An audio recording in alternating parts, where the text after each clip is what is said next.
SønderborgNYT TV præsenteres i samarbejde med Bals, Brugsforeningen for Als og Sundeved. Hjertelig velkommen. Ja, det ved jeg godt, det hørte jeg godt. Der var panik et kort øjeblik.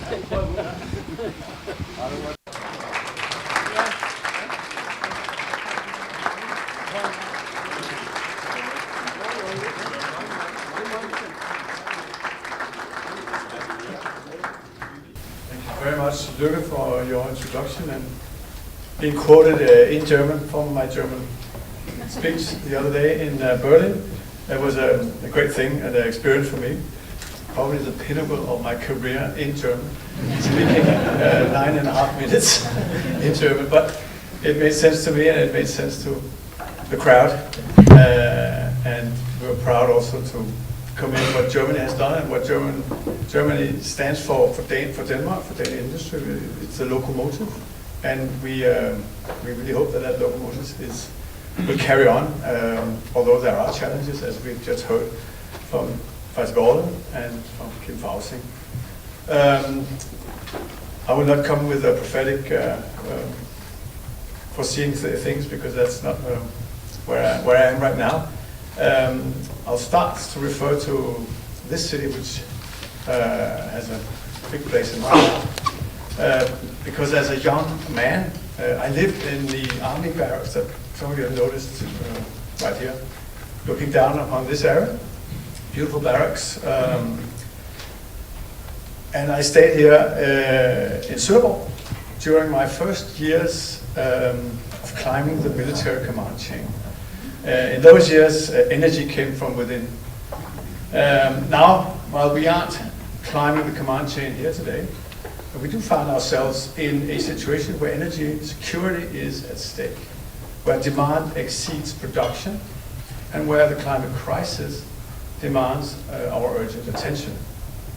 We're facing what the partners behind this conference have aptly called the twin challenges of European competitiveness and the clean energy transition. We want to keep moving forward without trampling the planet in the process. It's a complex challenge, yes, but it's not a dilemma. A dilemma, as you know, refers to a situation where one must make a difficult choice between two equal options, and either or. The twin challenges we face today are not that.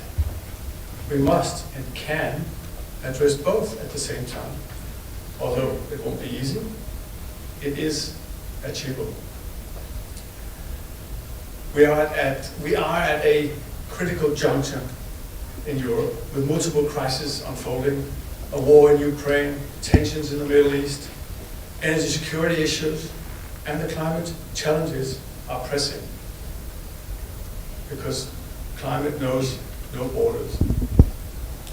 So it's not an exercise, this is a real situation. Our collective response is a vision that says to turn the global green transition into a competitive advantage. Achieving this will require innovation and collaboration on a scale we have not seen before.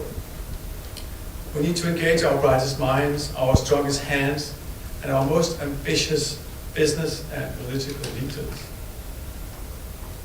We need to learn from some of the best examples, some of which are very close by. My hope is that Sønderborg and Denmark can serve as an inspiring example of a business case that is both sustainable and profitable. And that is one of the reasons why bringing policymakers and organizations and thought leaders together with European industry right here today in the next 24 hours is an important step in the right direction and a proof of the collective willingness to confront and solve the challenges together. I really hope that we can convey further south in Brussels some good conclusions and wishes for Ursula von der Leyen and her team. But I'm confident from this podium that we can build a more sustainable, resilient, and stronger Europe.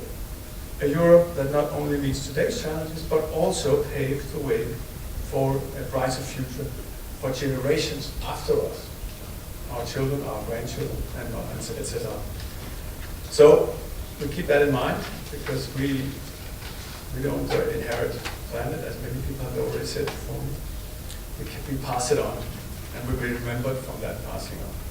With these words, I wish you, of course, a very productive and successful day.